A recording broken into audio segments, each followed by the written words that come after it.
السلام عليكم حبايبي، عاملين ايه؟ يا رب تكونوا بخير. صلوا على النبي حبايبي، اللهم صل وسلم وبارك على سيدنا محمد. حبايب قلبي اللي بعتولي في التعليقات وبيسألوني كده في حبة أسئلة كده اتسألت فيهم، انا هجاوب عليهم في الفيديو دوت. وفي برضو فيديو تاني هينزل لكم بعديه، يا اما انزل التاني اللي قبل ده، مش عارفة لسه. يعني مش عارفة هنزل انهي واحد الاول. بس انا عايزه انزل دوت الاول، عشان دي اجابه سؤال سالت فيه يعني من واحده حبيبتي قوي، متابعاني من اول القناه. فبص، هي بعتت قالت لي اللهم صل على النبي. الأرنبة عشار يعني بقالها كتير بتنزل دم، قالت لي من الصبح مش عارفة أعمل إيه. انا بصراحة ما شفتش التعليقات خالص الا بعد العصر او على المغرب كده، فانا بصراحة ما عرفتش ارد عليها في التعليقات. فالأرنبة يعني ايه سبب نزيف عند الأرنبة اللي هي العشار؟ انا مش عارفة هي الأرنبة عشار في اول الحمل ولا في نصه ولا في اخره، مش عارفة. بس انا في كلتا الحالات انا هجاوبها برضو وهطمنها ان شاء الله.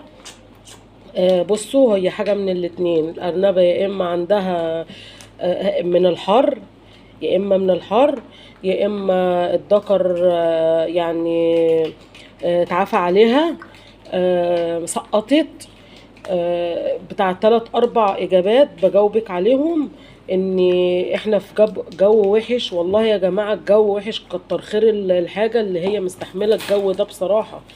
احنا قاعدين قدام مراوح وبنخرج ساعات ما بنزهق، بنخرج في بلكونه، بنخرج بره، بنتهوى شويه، نخفف هدومنا، نشطف، يعني في حاجات كتير قوي احنا بنقدر نعملها هم مش بيقدروا يعملوها. فدولت يعني غصب عنهم بيستحملوا الحر، في بقى اللي بيستحمل وفي لا. الجو الحر دوت بيأذي اكتر حاجه الامهات الحامل، الارانب اللي هي العشار. ف تقريبا يعني هي لو بتنزل دم بس كده فعادي، ممكن يكون نتيجة الحر.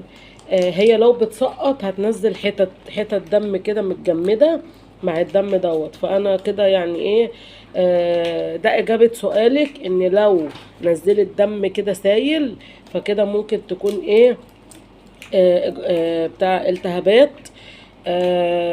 في، او ممكن تكون بتعمل حمام ميه وفيها يعني حمرة، الميه حمرة، دي بتبقى نتيجة التهابات عندها. دي تبقى نتيجة التهابات عندها، التهاب في الميه عندها. فهنجيب مطهر طبعا. احنا دي اهم حاجة في الموضوع، ان احنا هنطهر ببتادين مكان المية كده، مكان الرحم. يعني ايه، هي انت عارفة انا يعني قصدي على ايه.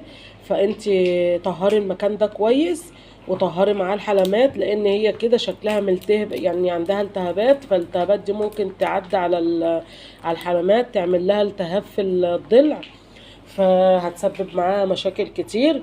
فانت معلش لو انت في شوية مية، مش هقولك بقى دافية، عادي في مية عادية بحرارة الجو، كده هتبقى دافية طبعا. في الجو اللي احنا فيه ده هتحطي فيها شوية بتادين، وهتمسكي الأرنبة وهتحطيها في المية، زي البني آدم ما بيقعد في مية دافية وبتادين وبتاع ساعة ما بيبقى فيه التهابات. تمام، هتستحملي شويه، معلش يومين ورا بعضيهم هتبص تلاقي الدنيا زي الفل، ما فيهاش اي حاجه. لو في مرهم التهابات عندك حطوه لها برضو، مرهم مضاد حيوي او التهابات، حطيه، هو مش هيأثر عليها في حاجه، ولا هيأثر على الأجنة اللي في بطنها، مش هيأثر عليها في أي حاجة إن شاء الله. ربنا يسترها. لو هم شوية دم كده ما تقلقيش من أي حاجة، مفيش مشاكل يعني.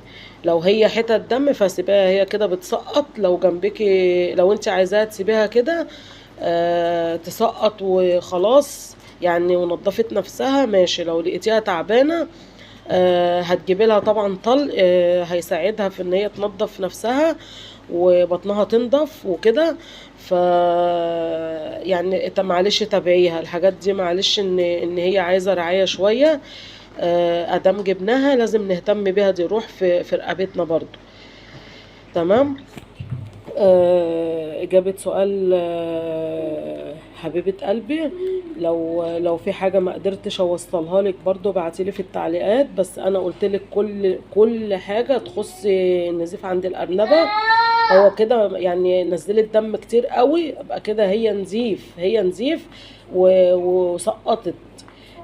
لو حبة صغيرين او ان انت شاكه ان هو بول او دم او إيه، فسيبيها. وممكن يكون شوية التهابات، حطي بقى البتادين والمية المطهرة وطهريها وخلاص، هيبقى كده التهابات وفي مجرى البول بس. خلاص على كده. وانما لو نزلت حتت يبقى هي كده معلش ربنا يعوض، هي كده بتسقط او سقطت، وانت مش هتشوفيها ان هي سقطت لان هي بتاكلهم. هي بتاكل السقط بتاعها دوت، مش بتخليه. زي ما هي بتاكل الخلاص ساعة ما بتيجي تولد كده، احنا ما بنشوفش الا الارانب، انما هي بينزل منها حاجات كتير قوي هي بتاكلها. بتنظف نفسها وبتاكل كل الزيادات دي. الزيادات دي خلي بالكم مش مضرة، ده هي دي هي دي اللي بتقويها على قومتها، يعني ان هي تقوم بالسلامة وتبقى صحتها كويسة. الخلاص ده بيبقى فيه غذاء جامدة للأرنبة بعد ما بتولد، بتاكله بيغذيها وبيقويها. تمام. فهي بتوصل لنا ارانب نظيفه زي الفل، هي اللي بتنضفهم، مش هما بينزلوا كده. لو تابعت الارنبه وهي بتولد هتشوفي ان هي بلاوي بتنزل منها يعني. تمام. هي كل دوت بتنضفه وبتاكله. اللهم صل على النبي. بصوا حبايبي، الارانب الصغيره اهي كلها ماشي. في ناس بعتت برضو واتصلت عليا عشان عايزة أرانب، وبصيت لقيته مسكته مرة واحدة. مش عارفة بقى هم استصعبوا المشوار ولا استغلوا الأسعار، على إن مش أسعار غالية خالص. يعني أنا قلت النتاية اللي هي نتاية بلدي ومكلفاني قد ايه، انا قلت ب150 جنيه، يعني دي مش كتير. انا بسمع اسعار رهيبة بره وعلى النت، يعني اسعار اللي هي الارانب السلالات اللي هي طبعا هي حلوة وكل حاجة، بس مش زي البلدي ولا فيها غذاء الارانب البلدي اساسا. سمع النتاية تعدي 450 جنيه، والذكر يعدي 450 جنيه. فأنا 150 جنيه يا جماعة دي مش تمن يعني أقل من تمن فرخة، انتوا عارفين كويس. فبرضو أنا تحت أمركم. الحاجة موجودة، عشان أنا الأسبوع ده كل اللي طالبين مني هطلع الأسبوع دوت. أنا مش هخلي حاجة بصراحة، كل اللي طالبين هديهم، وهخلي بقية الأمهات ومعاهم ذكرين. ومعاهم بقى اللي هو الإنتاج الجديد عندي ما شاء الله، يعني إنتاج كتير. عندي اللي هم ال12، وعندي 8 و8، 12 و8 و8 و7 و7، يعني كده 16 و12 يبقى 28 و14. يعني ما شاء الله الله اكبر، يعني عدد حلو. انا عايزه اهتم بيهم بقى بعلفهم وبغذاهم عشان يطلعوا مش هيعرفوا يتغذوا ويكبروا طول ما هم دولت معاهم. لازم اخف جامد منهم.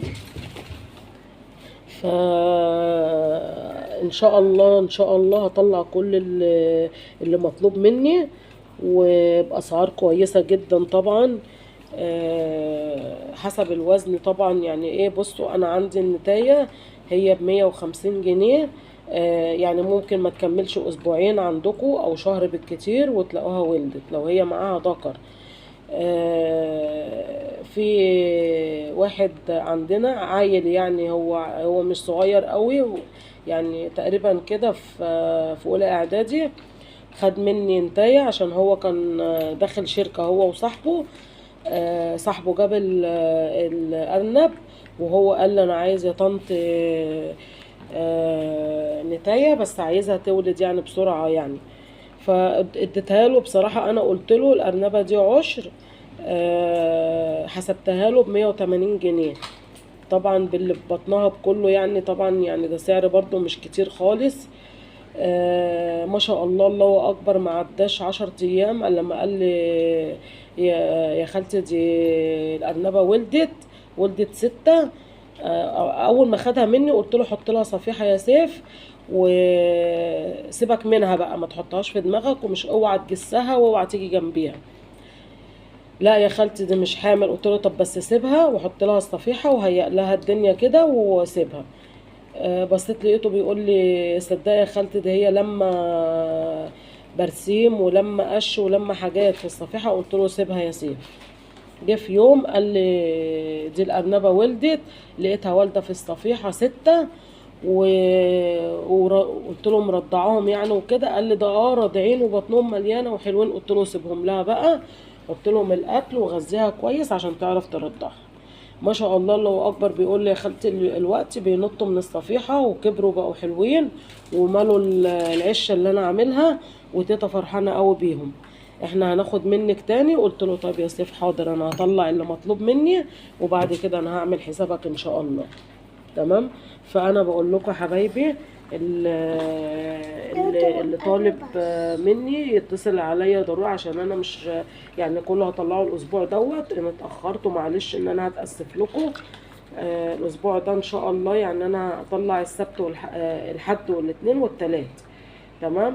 فاتصلوا عليا، انا رقمي على المنتدى عندكم، واتصلوا عليا وقولوا له طلباتكم وانا هحضرها لكم.